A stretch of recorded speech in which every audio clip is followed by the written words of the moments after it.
こんにちは。脱力ご飯食堂です。じゃがいも転がしてみました。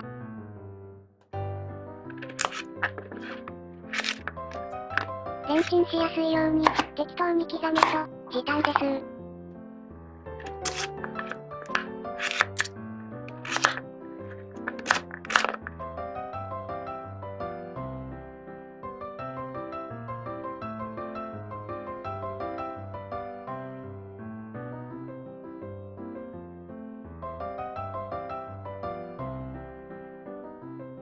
柔らかくなったら、ボウルにぶち込んでください。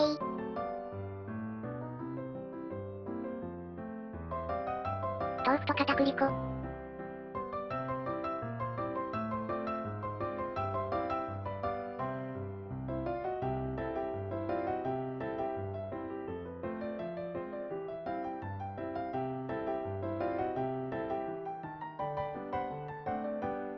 塩を忘れたようで、後から入れました。ネギ、切ります。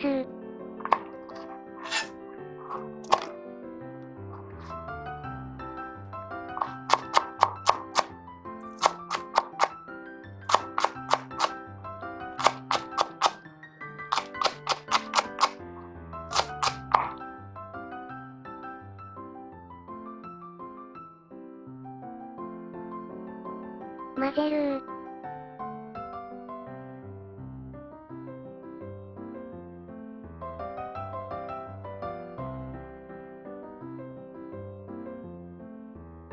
手でこねて、なじませてください。多少、じゃがいもの塊があっても、気にしない。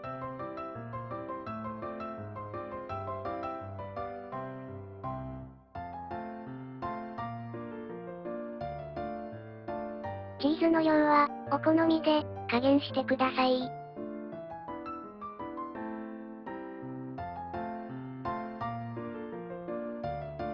包めるのか、不安になりますが、大丈夫です。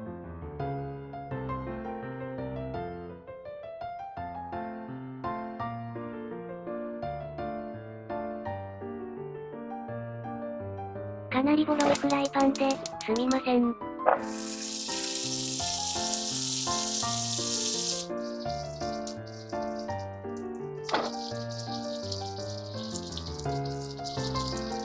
こんがり、じっくり、焼きを入れてください。